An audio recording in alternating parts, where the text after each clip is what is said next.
Hi friends, ಇತಿಯ ಕಲಾ YouTube ಚಾನಲ್ಗೆ ಸುಸ್ವಾಗತ.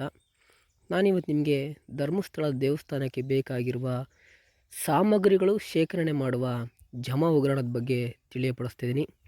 ಇಲ್ಲಿ ಅನ್ನದಾನಕ್ಕೆ ಬೇಕಾಗಿರುವಂಥ ಅಕ್ಕಿ ಆಗಿರ್ಬೋದು,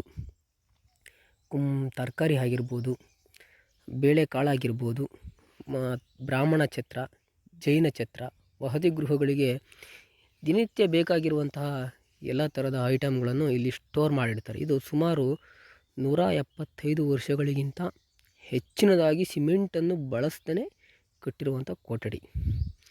ಇಲ್ಲಿ ದೇವಸ್ಥಾನಕ್ಕೆ ಏನೇನು ಬೇಕಾಗಿದೆ ಅಂದರೆ ವಿಳೆದೆಲೆ ಆಗಿರ್ಬೋದು, ತೆಂಗಿನಕಾಯಿ ಆಗಿರ್ಬೋದು, ಕೊಬ್ಬರಿ,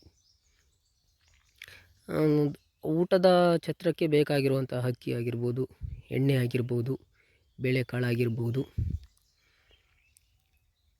ಇನ್ನು ಮುಂತಾದ ಪದಾರ್ಥಗಳನ್ನು ಇಲ್ಲಿ ಸ್ಟೋರ್ ಮಾಡಿಡ್ತಾರೆ. ಇಲ್ಲಿ ಹೊರಗಿನವರು ಬಂದು ತಂದು ಕೊಟ್ಟಂಥ ಎಲ್ಲ ಥರದ ತರಕಾರಿ ಆಗಿರ್ಬೋದು, ತೆಂಗಿನಕಾಯಿ, ವೀಳ್ಯದೆಲೆ ಆಗಿರ್ಬೋದು, ಬಾಳೆಕಾಯಿ ಆಗಿರಬಹುದು, ಎಲ್ಲ ಥರದ ಐಟಮ್ಗಳನ್ನು ಸ್ಟೋರ್ ಮಾಡ್ತಾರೆ. ಇಲ್ಲಿ ನೀವು ನೋಡ್ತಾ ಇದ್ದೀರಲ್ಲ, ಇದೆಲ್ಲ ಛತ್ರಕ್ಕೆ ಹೋಗುವಂಥದ್ದು, ದಿನನಿತ್ಯ ಬಳಸುವ ಅನ್ನದಾನಕ್ಕೆ ಆಗಿರಬಹುದು, ಎಲ್ಲದಕ್ಕೂ ಇದನ್ನು ಯೂಸ್ ಮಾಡ್ಕೊಳ್ತಾರೆ.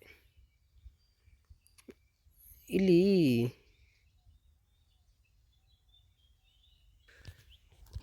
ಈ ಧರ್ಮಸ್ಥಳದ ಜಮಾ ಉಗ್ರಾಣ ಏನಿದೆ, ಒಳ್ಳೆ ಬೆಳಕು, ಒಳ್ಳೆ ಗಾಳಿ, ಎಲ್ಲದರಿಂದ ಚೆನ್ನಾಗಿ ಕೂಡಿದೆ.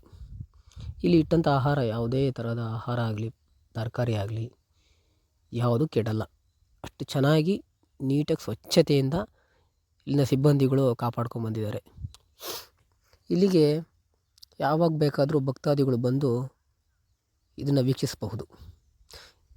ಇಲ್ಲಿರುವಂಥ ಸುತ್ತಮುತ್ತ ಪ್ರದೇಶ ಆಗಲಿ, ಒಳ್ಳೆ ಗಿಡ ಮರ, ಹಚ್ಚ ಹಸಿರಿನಿಂದ ತುಂಬಿದೆ. ನೋಡುವ ಪ್ರೇಕ್ಷಕರಿಗೂ ಕಣ್ಮನ ಸೆಳೆಯುವಂಥ ಜಾಗ ಇದಾಗಿದೆ ಜಮಾ ಉಗ್ರಾಣ.